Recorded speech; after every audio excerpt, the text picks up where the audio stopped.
Israel is expected to annex the West Bank territories this summer.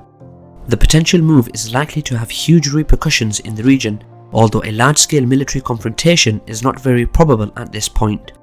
Given the fact that all neighbouring countries are preoccupied with their own problems, Tel Aviv has a free hand to incorporate the Jordan Valley, which makes up almost 30% of the West Bank and other strategically important Palestinian territories, into the State of Israel. The United States already indicated that it might not object to the Israeli government's possible annexation of Jewish settlements in the West Bank, and other major powers might strongly condemn Israeli actions, but apart from the empty rhetoric, there is virtually nothing they will do to prevent the realization of Tel Aviv's long-term plans. I'm your host Kasim, and thanks for joining me for another KJ report. I would just like to take this opportunity to thank all our viewers for helping us reach the 100,000 subscriber milestone. We recently received our Silver Play award button and are absolutely over the moon. Thanks for all your support, and we hope you continue to watch our videos and subscribe to our website kjreports.com for more geopolitical content. In July, sovereignty should be applied over the Jordan Valley, the northern Dead Sea, and the Jewish settlements in Judea and Samaria, said David El-Hayani, mayor of the Jordan Valley Regional Council settlements. The Arab League, Turkey, the United Kingdom and the United Nations warned that any Israeli move to impose its administration over the Palestinian territory would be illegal under international law. In an ideal world, such a warning would result in Israel's immediate cancelling of its annexation plans. In reality, the so-called international law does not exist, and only might is the one that makes right. Israel is militarily superior over the Palestinian factions and also over most of its neighbours. In addition, it is supported by the United States, which is still the only global superpower. Theoretically, Egypt is the only country in the region that could militarily confront the Jewish state in a potential war. But as long as Cairo remains one of the main recipients of the US foreign aid, any direct war between Egypt and Israel is very unlikely to happen. Also, Egypt is currently dealing with a pretty tense situation in Libya, where it is involved in a proxy war against the Turkish-backed government of national accord.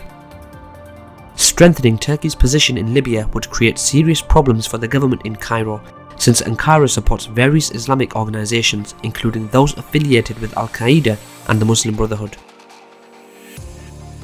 In Egypt, the Muslim Brotherhood was banned after the army overthrew the then President Mohamed Morsi. If Turkey sets up a permanent military base, and possibly a naval base as well, in Tripolitania, that would mean a permanent Turkish military presence in the country neighbouring Egypt. Finally, the transfer of tens of thousands of Turkey-backed fighters from Syria to Libya could lead to another surge in the development of radical Islamist organizations in the North African country.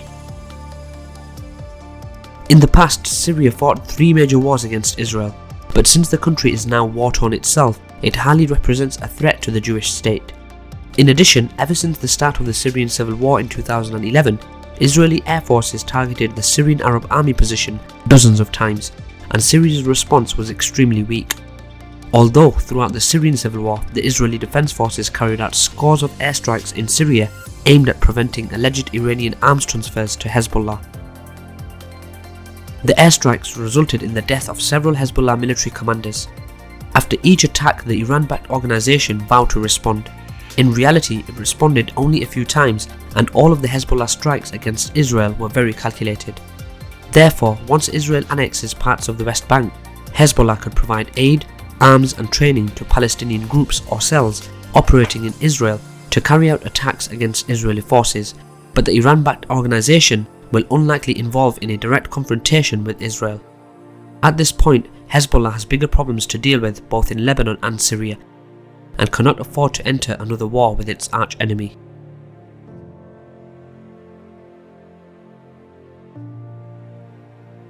Jordan's King Abdullah II warned Israel of a massive conflict if it proceeds with plans to annex large parts of the occupied West Bank.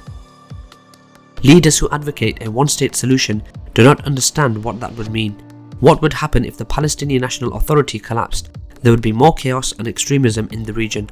If Israel really annexes the West Bank, it would lead to a massive conflict with the Hashemite Kingdom of Jordan, he said.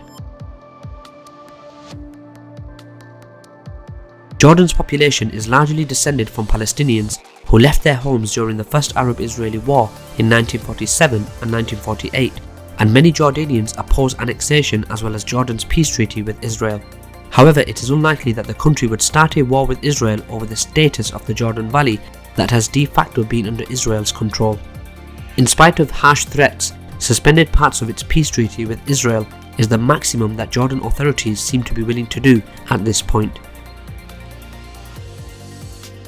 However, some authors believe that Israel won't dare to annex parts of the West Bank by formally declaring certain Palestinian territories as part of the Jewish state. Apparently, Israel's Prime Minister Benjamin Netanyahu does not need annexation as he already has won the election. During the election campaign, he focused on the promise of annexation as a lever to bring out the right-wing base to the ballot box.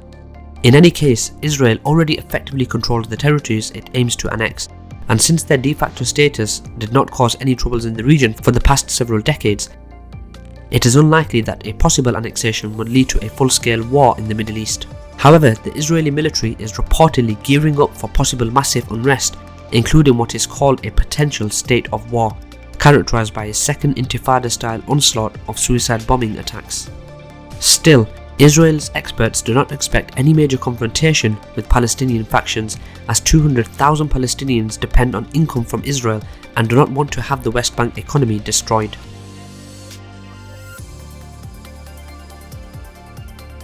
Palestinian officials claim that the Palestinian Authority was born to take Palestinians through negotiations from occupation to independence. In reality, Palestinians are losing their land while Jews are expanding their settlements. Israel already controls water resources, land and movement of West Bank inhabitants. The Jordan Valley is an important economic and agricultural area, and it seems to be a matter of time before it officially becomes part of Israeli sovereign territory. After all, the majority of the West Bank, around 60%, is made up of land under full Israeli security and administrative jurisdiction. Even though the majority of the UN member states will not recognize the annexation, parts of the West Bank will de facto belong to Israel. Eventually, some countries might start reconsidering their policy regarding this matter, the same way the US recognized the Golan Heights as part of Israel in March 2019, which is 52 years after Israel captured the territory from Syria. In the meantime, Israel is expected to keep expanding its territory, demonstrating that a two-state solution is a myth. Palestinians, on the other hand, will keep resisting and fighting Israel's occupation, even though, at the moment, their struggle seems hopeless. That's all for today, guys. Thanks for watching another KJ Report. I hope you enjoyed the video and would love to hear your thoughts in the comments below. Please don't forget to visit our website kjreports.com, where you can find a lot more analysis. We hope you can support us by subscribing to one of our subscription plans. Thanks for watching again, and see you next time.